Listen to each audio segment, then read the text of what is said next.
அனைவருக்கும் வணக்கம். சமவெளியில் மிளகு சாகுபடியாளர்கள் சங்கம். இந்த சங்கத்தில் நம்மளை எப்படி இணைச்சிக்கிறது அப்படிங்கிறத பற்றின ஒரு சிறு விளக்க காணொலியை இப்போ நம்ம பார்க்க போகிறோம். உங்கள் எல்லாத்துக்குமே அந்த சங்கத்தினுடைய இணையதள முகவரி தெரிஞ்சிருக்கும். pepperclub.in அப்படிங்கிறது தான் சங்கத்தினுடைய அதிகாரப்பூர்வமான இணையதளம். அந்த pepperclub.inல போயிட்டு நீங்கள் இந்த மேலே மெனுவை கிளிக் பண்ணிங்கன்னா அதில் சங்கத்தில் இணைய அப்படிங்கிற ஒரு ஆப்ஷன் இருக்கும். அதை தொட்ட உடனே உங்களுக்கு அந்த படிவம் ஓப்பன் ஆகும். அதில் உங்களுடைய பெயர், மொபைல் எண் இதுதான் முக்கியமாக ஃபஸ்ட்டு நம்ம உள்ளிடுறோம். எடுத்துக்காட்டுக்கு என்னோடய பெயர், மொபைல் எண்ணை நான் உள்ளிடுறேன்.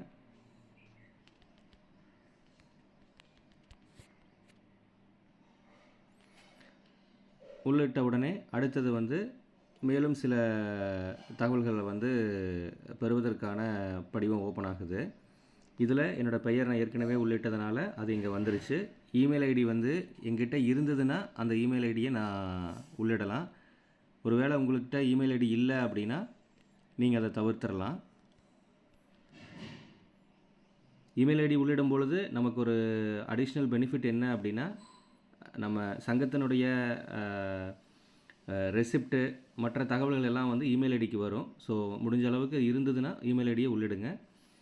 பிறகு பிறந்த தேதி கட்டாயம் 18 வயதுக்கு மேலே இருக்கிறவங்க தான் சங்கத்தில் உறுப்பினராக இணைய முடியும். ஸோ அதனால் உங்களுடைய வயது உள்ளிடும் பொழுது 18 வயதுக்கு மேலே இருக்கிற பிறந்த தேதி தான் எடுத்துக்கும். அது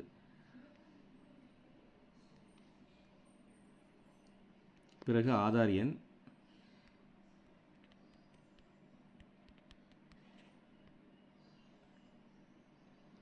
அதன் பிறகு இச்சங்கத்தை பரிந்துரைத்தவர். எதன் மூலமாக உங்களுக்கு இந்த சங்கம் தெரிய வந்தது? ஏற்கனவே இந்த சங்கத்தில் உறுப்பினர் இருக்கிறவங்க உங்களுக்கு யாரையாவது தெரியுமா? இல்லை இந்த மேனேஜ்மெண்ட் கமிட்டி சங்கத்தை தோற்றுவிச்சவங்க அவங்களோட யாராவது தொடர்பில் இருக்கீங்களா அப்படிங்கிற விவரத்தை நீங்கள் இங்கே பதிவிடணும்.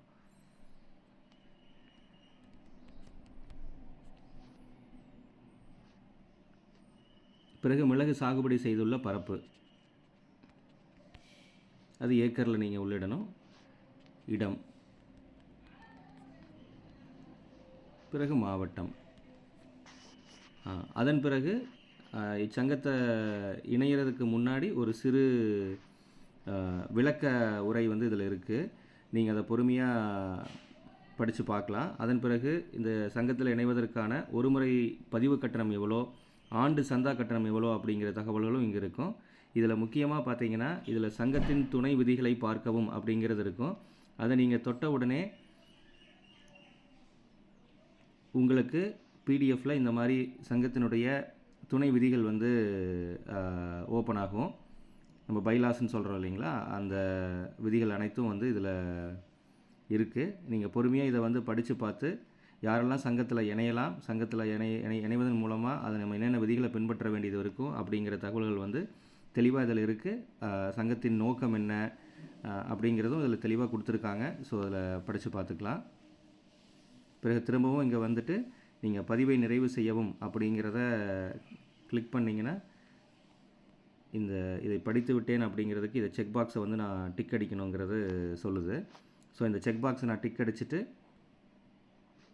பதிவை நிறைவு செய்யவும்னு சொன்ன உடனே ரெஜிஸ்ட்ரேஷன் சக்ஸஸ்ஃபுல்லி சப்மிட்டடுன்னு வருது. நான் ஓகே கொடுத்த உடனே எனக்கு அடுத்த ஸ்க்ரீன் பேமெண்ட்டுக்கு எடுத்துகிட்டு போயிடுச்சு. ஸோ நான் இது முதல் முறையாக நான் பதிவு செய்கிறேன் அப்படிங்கிறதுனால எனக்கு இதில் ஒரு முறை பதிவு கட்டணமாக 1050, பிறகு வருட சந்தாவாக 550, மொத்தம் 1600 செலுத்த சொல்லி இந்த ஸ்க்ரீனில் நமக்கு சொல்லுது. நான் இப்போ ப்ரொசீட் டு பேமெண்ட் அப்படின்னு கொடுத்தேன்னா அடுத்தது பார்த்தீங்கன்னா இந்த பேமெண்ட் ஸ்க்ரீனுக்கு வந்துடும். இங்கே உங்களுக்கு பலதரப்பட்ட வழியில் நீங்கள் பேமெண்ட்டை செலுத்தலாம். உங்களுடைய ஜிபே மூலமாக செலுத்தலாம். இல்லை நீங்கள் கியூஆர் கோடு வேணும், ஸ்கேன் பண்ணணும் அப்படின்னா நீங்கள் இந்த ஆப்ஷனை தொடும்போது உங்களுக்கு கியூஆர் கோடு ஸ்கேனிங் ஆப்ஷன் வருது. பிறகு பார்த்தீங்கன்னா நீங்கள் கார்டு மூலமாக செலுத்தலாம். நெட் பேங்கிங்கில் நேரடியாக செலுத்துறதுனாலும் நெட் பேங்கிங் மூலமாக செலுத்தலாம். ஸோ நான் இப்போ ஜிபே தொட்டேன்னா பாருங்கள், என்னுடைய ஜிபே நேரடியாக ஓப்பன் ஆகுது. அதில் உங்களுக்கு என்ன பேங்க் அப்படிங்கிறது உங்கள் ஜிபேயில் இருக்கிற பேங்க்கை தேர்ந்தெடுத்து நீங்கள் எப்பவும் போல் எப்படி ஜிபேயில் பணம் செலுத்துவீங்களோ அந்த மாதிரி செலுத்திக்கலாம். ஸோ நீங்கள் இதை பணம் செலுத்திய பிறகு திரும்ப வந்து உங்களுக்கு நம்மளுடைய வெப்சைட்டுக்கே வந்துட்டு உங்களுக்கான அடையாள அட்டை வந்து அதில் வந்துடும். அந்த ஸ்க்ரீன்லேயே வந்து உங்களுக்கு நீங்கள் பணம் செலுத்தியதுக்கான ரசீதும் வந்துடும். நான் ஏற்கனவே சொன்னது மாதிரி இமெயில் ஐடி கொடுத்துருந்தீங்கன்னா அந்த இமெயிலுக்கும் உங்களுடைய ரசீது வந்து அனுப்பி வைக்கப்படும். நன்றி, வணக்கம்.